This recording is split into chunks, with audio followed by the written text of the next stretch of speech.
Hello everybody, so today we're going to be making homemade tortillas, which are great for wraps, and also quesadillas, which I'll show you how to make in another video. You're going to need to wash your hands thoroughly first. Then you're going to need to make sure you clean and dry your surface. It needs to be dry, otherwise things will stick. You're going to need a mixing bowl, a rolling pin, a frying pan and a spatula and a fork. So how about the ingredients? Well, you're going to need 150 grams of plain flour, you will need half a teaspoon of baking powder, 85 grams of vegetable shortening or lard. You can use oil, but vegetable shortening would be better. You're going to need half a teaspoon of salt and also some hot water.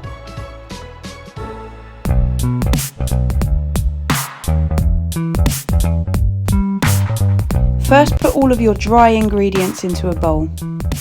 This will be 150 grams of plain flour, half a teaspoon of baking powder, half a teaspoon of salt. Mix it well together with a fork.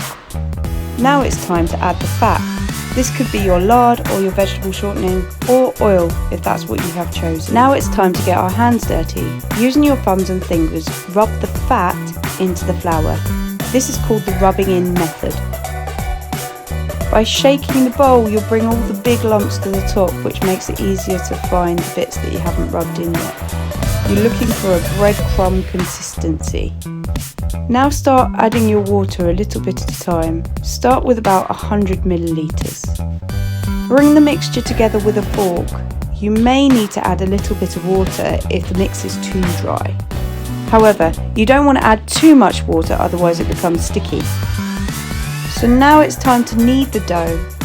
You need to knead it for about 2 minutes until it forms a ball. Don't overwork it, otherwise the mixture can become tough. Now cover the dough and leave it for about 30 minutes to rest. Now split your dough into 16 sections or 16ths. Roughly roll them into balls, ready to roll out later.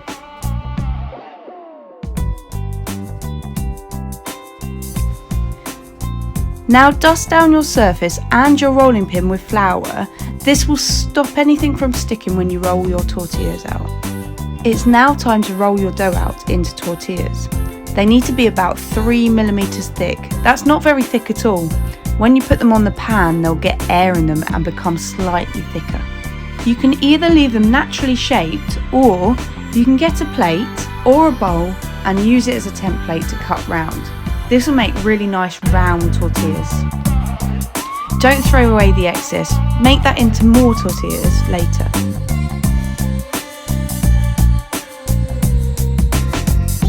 Time to get cooking. Put your pan on a medium heat.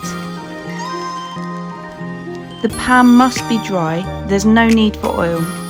Make sure your pan gets warm before you begin to cook.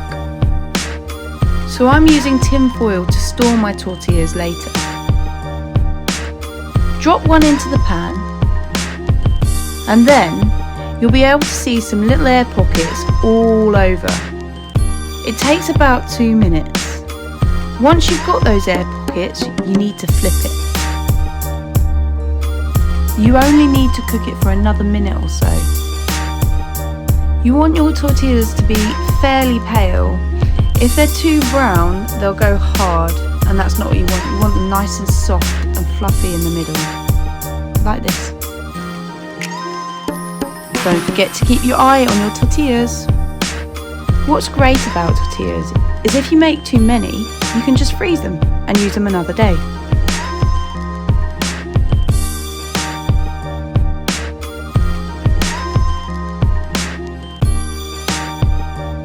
So in my next video, I'm going to show you how to make quesadillas. These are perfect to go with your homemade tortillas.